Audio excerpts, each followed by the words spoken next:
¿Qué tal? Videotutorial número 15 del curso de XHTML, en el que vamos a terminar de ver los formularios, el uso de formularios en código HTML, antes de empezar en el próximo videotutorial a ver en profundidad las hojas de estilo en cascada CSS.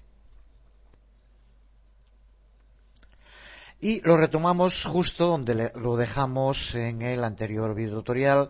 Seguimos viendo los distintos campos que podemos incluir en un formulario HTML y empezamos viendo los denominados campos ocultos que son usados dentro de un formulario para añadir datos que no se muestran a el usuario.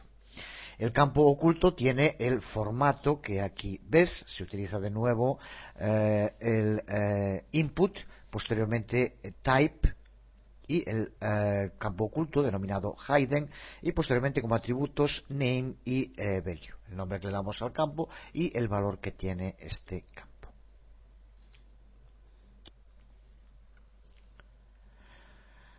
Aparte de no ser visibles, los campos son como cualquier otro campo. Son campos que suelen usarse sobre todo para poder rastrear datos en formularios multipágina que aparecen en más de una página HTML, y es necesario, cuando se cambia de página, mantener algún tipo de información que los vincule. Vemos aquí un ejemplo de formulario que cuenta con un campo oculto, aquí podemos verlo, y que cumple esa función justo de ser reenviado cuando, después de escribir un post, se quiera escribir una réplica para, mediante el mantenimiento de este valor, saber a qué post tiene que estar vinculado esa réplica. Es un ejemplo del uso que puede tener un campo oculto. Tiene más, pero siempre suele tener como objetivo fundamental poder seguir la ruta, la pista de un determinado formulario en varias páginas.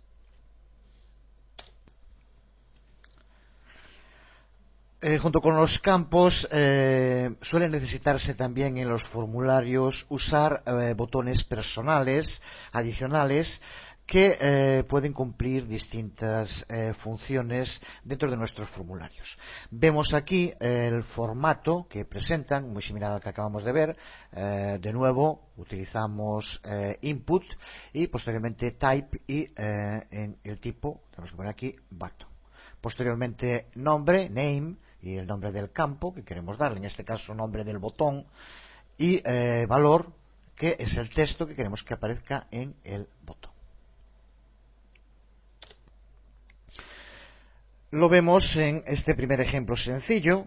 Utilizamos primero el form action que estamos utilizando desde un principio, la etiqueta form, y después en la etiqueta input, como veíamos ahora, en type button, y posteriormente le damos un nombre que recuerda que es el que nos podemos referir a él posteriormente para procesar, y el valor, que es lo que va a aparecer en el botón. Esto hace, lo vemos aquí en diseño, que aparezca un botón con el texto que pusimos en valor y al que podremos referirnos en el código por el nombre que aquí indicamos.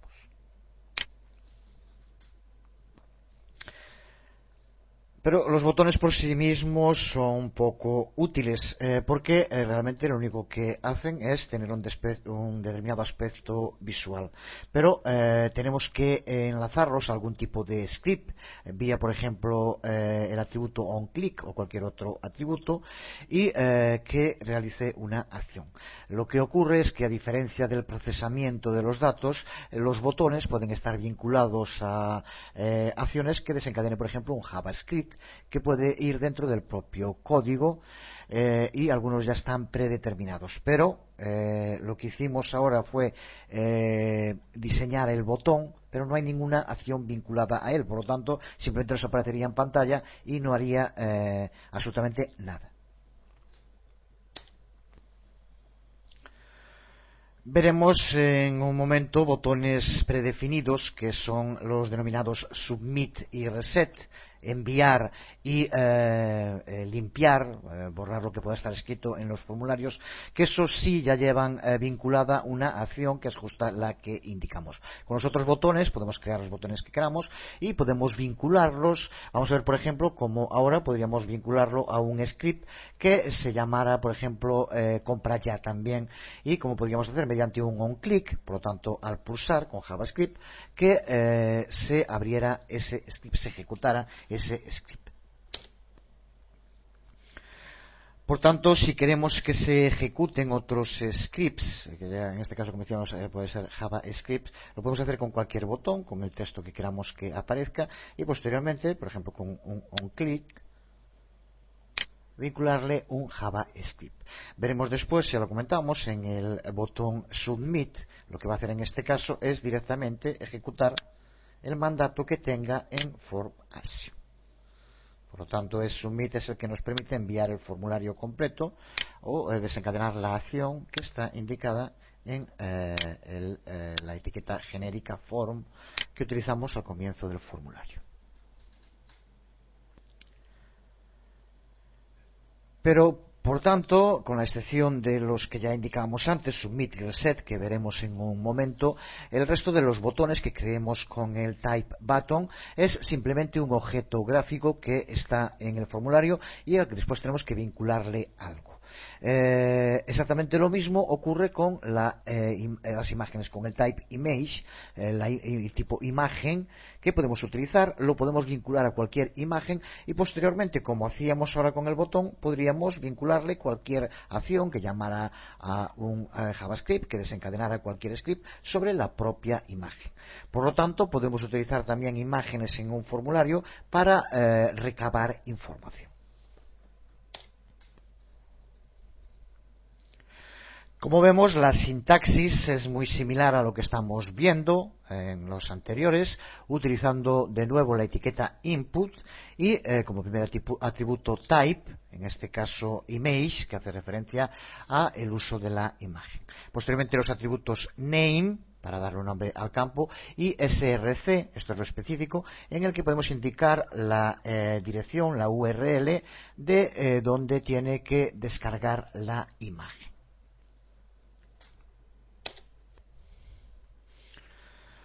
Pero exactamente del mismo modo que ocurría con el campo botón, que así le podemos llamar, los campos image, los campos imagen, también por ellos mismos no proveen ningún tipo de control para el formulario que tenga un uso efectivo. Para poder usar la imagen para cualquier tipo de propuestas de entrada de información, tenemos que enlazarla a un script como hacíamos antes con el botón. Vamos a ver un ejemplo en el que podemos incluir en el formulario una imagen indicándole la ruta en src y después le podemos vincular pues el mismo script que hacíamos en el botón, lo podemos perfectamente vincular a la imagen. Lo podemos ver en este ejemplo. Vamos a utilizar la misma imagen que estoy utilizando en el esquema, a la que, pues en este caso, el nombre de ejemplo PNG. Como ves, tal como indicamos en la sintaxis, input type image, nombre name comprar, cualquiera, src, en este caso está en el mismo directorio, el nombre del archivo, y ponemos un mismo script, el mismo script que usamos antes, con un onClick, por ejemplo, que llamaría al script comprar ya. Si lo vemos aquí en el diseño, cumpliría la misma función del botón antes, pero sobre una imagen. Por lo tanto, podemos también tener imágenes que cumplan una función dentro de los formularios como botones. Otro tipo de campos que podemos utilizar en nuestros formularios son los llamados campos de archivo, que permiten que un usuario pueda navegar a través de sus discos locales y buscar algún archivo para incluir dentro de ese campo y a partir de ello, cuando se envíe y sea procesado por el script, pueda ser incluido con la información que se envía dentro del formulario. Un ejemplo pues sería los formularios que permiten subir archivos a determinados servidores, pues para poder buscar ese archivo en nuestro disco que posteriormente será subido, podemos utilizar un campo de archivo de este tipo. Vemos de nuevo el formato, la sintaxis para la presentación del campo, de nuevo con la etiqueta input y los atributos type, que en este caso es file, name, dándole un nombre de campo, al que de nuevo es al que nos podemos referir posteriormente en el script, y un tamaño que es el tamaño que va a tener la caja donde aparecerá la información del archivo que carguemos al navegar por nuestro disco local. Sin embargo, para poder usar este tipo de campo en nuestros formularios, tiene que cumplirse los dos requisitos que aquí indicamos. El primero de ellos es que tenemos que especificar nuestro formulario como multipart. Lo veremos ahora en el ejemplo, pero dentro de los atributos que podemos poner en la etiqueta form arriba, en type tenemos que indicar multipart para que puedan vincularse los datos del archivo al resto de los datos. Y por otro lado tenemos que usar obligatoriamente el método post. Ya indicamos en el anterior video tutorial por qué razón debe de usarse siempre el método post, pero en este caso no es que deba usarse, sino que obligatoriamente para poder utilizar este tipo de campo tenemos que usar el método post. No se puede hacer con el método get, no nos funcionaría. Así que estos dos requisitos son obligatorios para que funcione.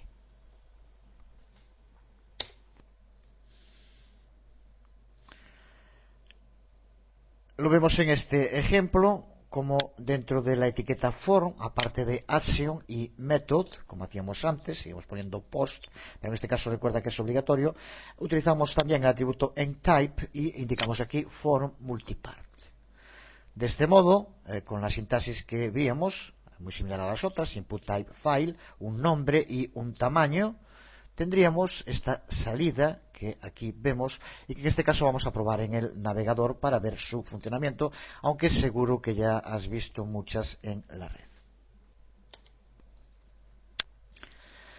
Aquí vemos la salida en el navegador y si ahora pulsamos sobre Browse, como vemos se nos abre la ventana que nos permite elegir un archivo. Vamos a elegir cualquier archivo y aparece la información en el campo que creamos.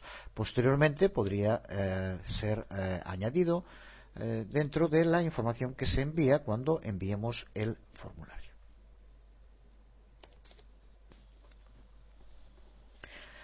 Como decíamos antes, existen dos tipos de botones específicos, dos botones con un type propio, submit y reset, que nos proveen ya con mecanismos de control para que los usuarios puedan o bien enviar datos a un gestor o bien borrar el formulario y borrar la información que haya escrito el usuario en el formulario y volverlo al estado que tiene ese formulario por defecto.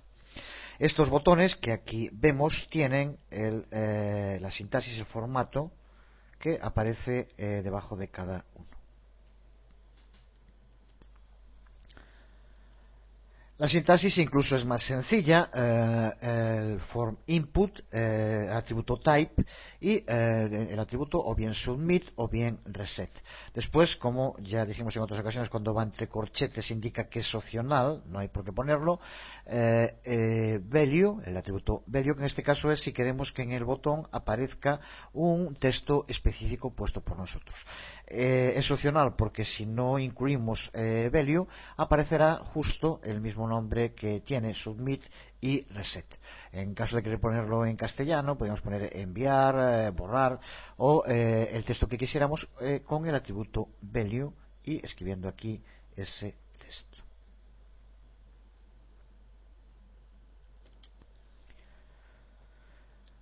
Como decíamos, el botón Submit, cuando se pulsa sobre él, lo que hace es que el formulario, la información que se haya incluido en el formulario, sea enviado al gestor que se ha especificado en el atributo action dentro de la etiqueta form. Recuerda que lo vimos hace un momento.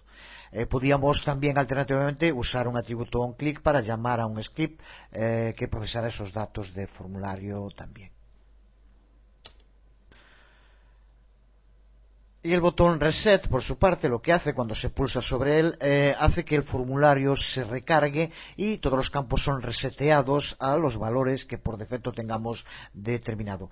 También podríamos usar en este caso el atributo onClick, como hacíamos antes, para cambiar el comportamiento del botón llamando a un script en lugar de recargar el formulario. De todos modos, cambiar el comportamiento del botón Submit o el botón Reset no tiene demasiado sentido. En el caso de Submit podría ser simplemente para llamar a otro script, pero tanto un caso como otro podríamos usar perfectamente cualquier botón. Incluso en el Reset, que tiene una función muy específica, que es justo limpiar los campos, no tendría sentido poner en él otro tipo de acción, como fuera ejecutar un script, ya que sería un modo de despistar o confundir a los posibles usuarios. Así que lo lógico, viendo que utilizando button podemos crear el botón que queramos y mediante onClick podemos vincularle el script que queramos, estos dos botones son para el uso específico de Submit y Reset de forma más sencilla al hacerlo ya automáticamente. Vamos a seguir haciendo referencia a dos atributos adicionales que son el atributo TapIndex y el atributo AccessKey. Pueden ser usados en los campos del formulario y nos permiten aumentar e incrementar su accesibilidad.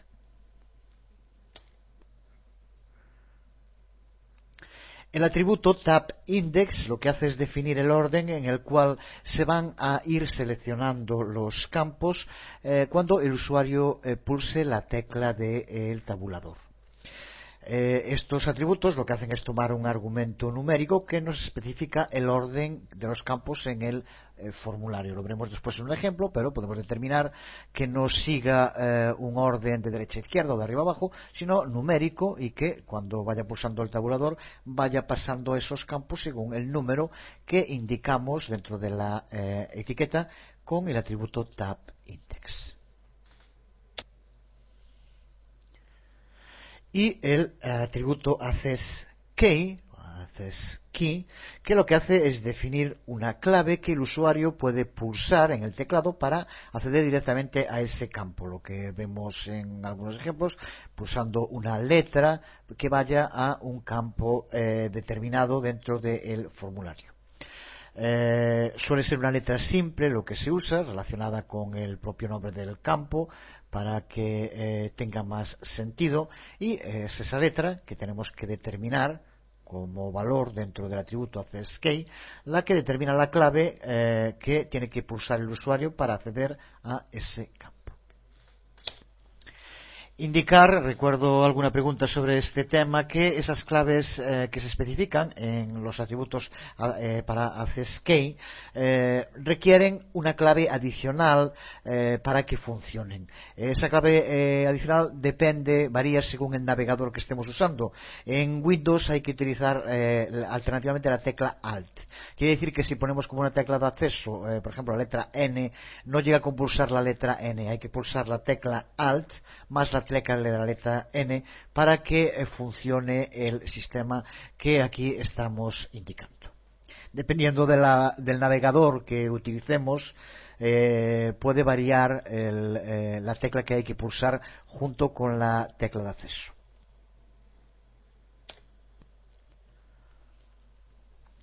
Aquí tenemos un ejemplo ya creado. En este caso utilizamos el form que teníamos en el anterior, aunque ahora no sería necesario utilizar el entype, no es obligatorio, pero simplemente lo dejamos. Y aquí tenemos el ejemplo de cómo usamos, en este caso, como vemos aquí, aunque esto simplemente es para, como aparece, ponemos la letra que vamos a usar donde aparezca N con un subrayado, para que se sepa cuál es la letra que hay que usar para acceder a través del teclado. Pero tenemos que el input type de test, ya visto, otros atributos que usamos y los que ahora nos interesan. Aquí tenemos TapIndex, que como vemos le indicamos un valor de 3. Esto significa que este campo en concreto será accedido en el tercer toque del tabulador. Ahora aquí habrá uno solo, pero incluso aunque haya un único campo, si pulsamos el tabulador 3 veces, se marcará este campo. Y el otro modo hace escape. Aquí lo vemos, que en este caso es la N, y recuerda, utilizando Alt también, Alt N, se seleccionará el campo para escribir en él. Son, por lo tanto, estos dos atributos los que nos permiten aumentar la accesibilidad a los campos de nuestro formulario. Aquí lo tenemos en el navegador para que se pueda ver el funcionamiento, y como decíamos antes, al poner la etiqueta de subrayado en la letra N nos aparece para que se sepa cuál es. Y recuerda, en Windows, en el Explorer, pulsando la tecla Alt y la tecla N, vemos cómo se selecciona el campo para poder escribir en él.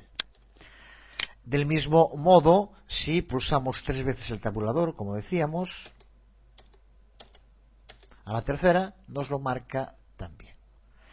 Esto, el sentido que tiene, como ya sabes, es para irse moviendo por los distintos campos, pero como decíamos antes, esto nos permite determinar de qué campo pasa a qué campo sin que tengan que seguir un determinado orden, sino que lo podemos decidir nosotros. Podemos también utilizar dos sistemas, dos atributos que nos permiten prevenir que se modifiquen, que se lleven a cabo, que el usuario lleve a cabo cambios en los campos de nuestro formulario. Para ello tenemos los atributos Read Only y Disable.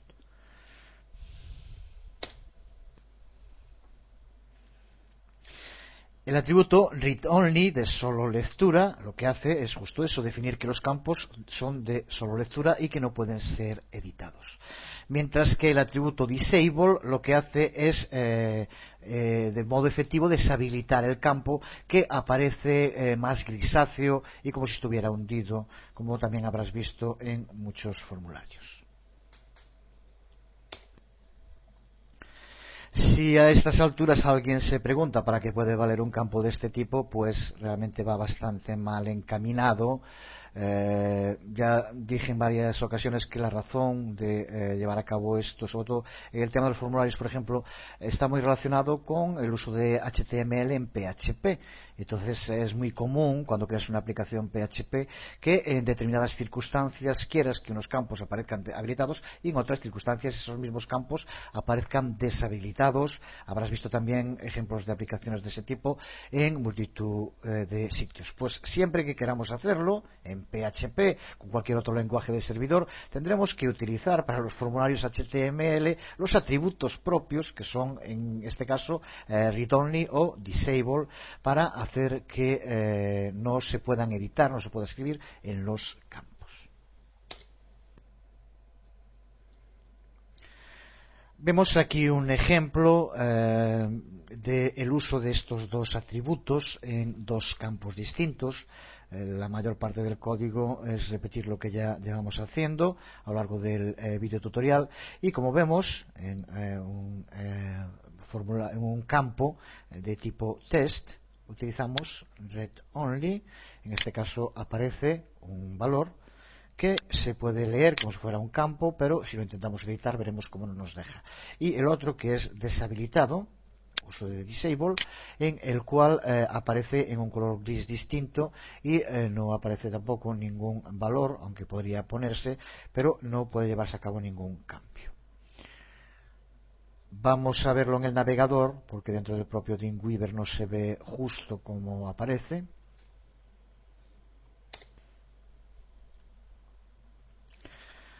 Aquí lo vemos, el formateo, bueno, queda, pero no es el problema. Aquí vemos cómo aparece el Read Only, solo lectura, en el cual, aunque podemos marcarlo, si queremos escribir, no nos deja, ya que no es posible realizar esa operación. Y aquí, como vemos, aparece en un color distinto, más grisáceo, que es deshabilitado, que es como aparece en este caso.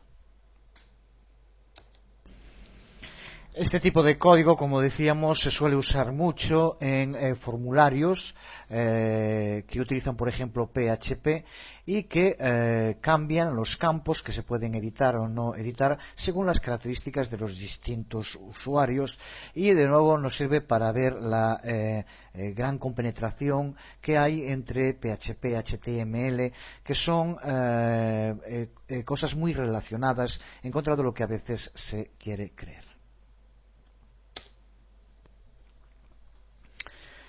Y una muestra más de que aquel que quiera conocer código PHP tiene que conocer también código HTML. Siempre entendido, me imagino que no habrá nadie tan bruto que se crea que entender código PHP o código HTML es saberse todos los códigos. Ni mucho menos estamos hablando para nada de memorizar, que queda para gente que no tiene otras capacidades.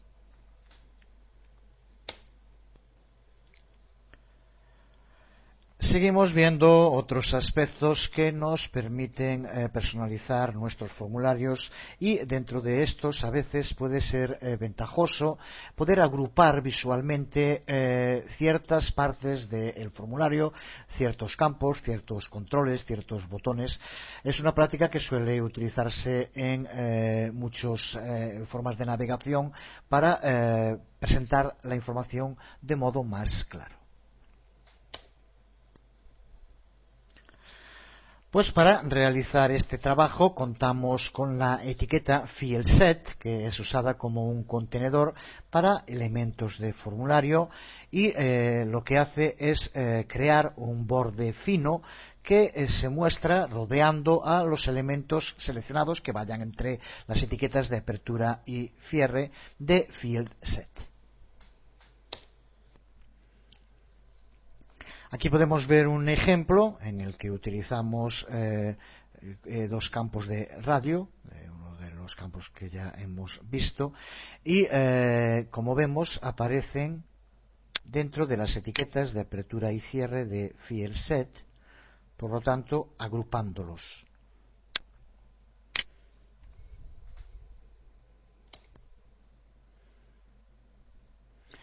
Si vemos la salida en el navegador, vemos cómo aparecen con un borde que los rodea. Ya comentaba al principio del videotutorial que a partir del próximo empezaremos a ver las hojas de estilo CSS. Veremos, entre las muchas cosas que veremos, como por ejemplo podríamos darle unas características específicas a las líneas del borde, que no tendrían por qué ser simplemente así. A través de hojas de estilo podríamos definir grosor, color o muchas otras características. Pero de momento queda claro la función que tiene el uso de la etiqueta FieldSet para agrupar distintos campos, distintos elementos de nuestro formulario, campos, botones, lo que queramos, para darle una mejor organización y más claridad a nuestras creaciones. Hacemos de forma rápida referencia también a otra etiqueta que se puede utilizar junto con FieldSet y que nos permite destacar una parte. Por ejemplo, aquí donde pone género, si quisiéramos que apareciera más destacado, podemos utilizar la etiqueta Legend. Dan usted aquí la de cierre también.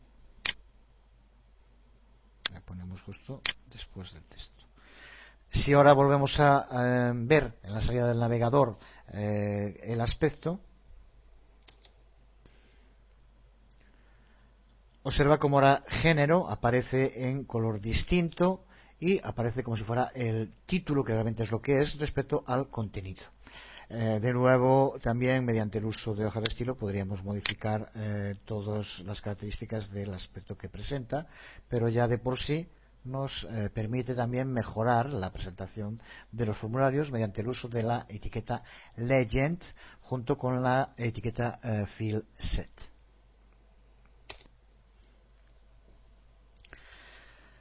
Pues nos acercamos al final de este video tutorial, de la parte dedicada a la creación de formularios en el curso. Queda por hacer referencia a para qué sirven. Una vez creado el formulario, qué es lo que se suele hacer con él. Ya digo que justo el inicio de este curso viene por adelantado, porque se inicia para hacer referencia a temas que salían en el curso de PHP y que sin embargo nos remitían a temas relacionados con HTML, aunque como veremos a partir del próximo video tutorial eso se va a ver muy sobrepasado, la aparición de las hojas de estilo CSS y sobre todo, que es la clave de futuro en la red, la interconexión entre distintos sistemas. Por ejemplo, el muy de moda sistema Ajax, que usa al mismo tiempo JavaScript, PHP, HTML, XML y con todo ello consigue auténticas aplicaciones web cada vez más robustas, cada vez más rápidas y cada vez de mayor calidad para poner en la red. Si hubiera que resumirlo, cuando se pone un formulario en la red a disposición de los usuarios, con la información que se acumula, normalmente se puede resumir en tres las cosas que suele hacerse con ella. Bien, se utiliza un script para verificar y, en su caso, manipular, modificar los datos. Bien un script para enviar esos datos por email a los administradores o bien para cada vez más almacenar esos datos en un archivo o sobre todo almacenarlos en una base de datos para su posterior utilización.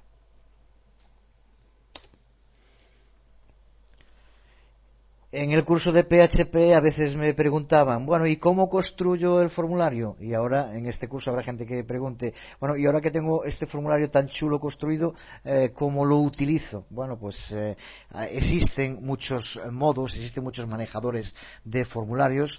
Pues por ejemplo, siguiendo el curso de PHP, aprenderás el modo de utilizar muchísimos tipos de formularios. Es difícil encontrar una aplicación basada en PHP que no cuente con formularios, ya que la interacción entre los que utilizan la aplicación y la aplicación en sí tiene que ser constante y por lo tanto se requiere que el usuario entre información prácticamente siempre.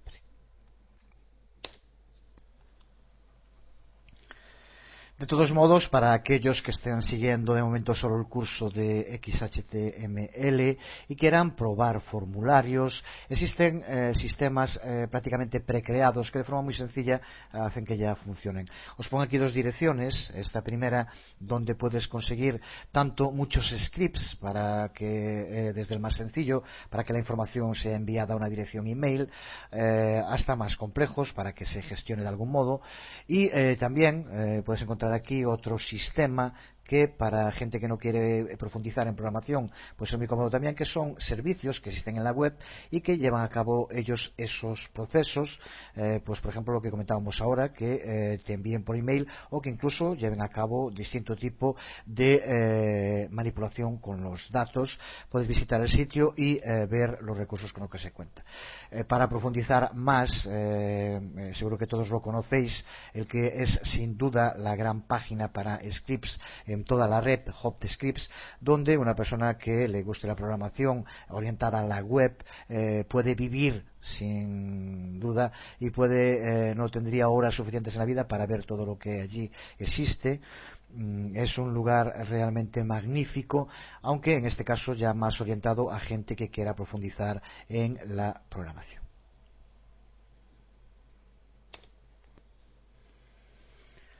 Pues hasta aquí la parte dedicada a formularios dentro del curso de XHTML y también hasta aquí la primera parte de introducción a los fundamentales de XHTML.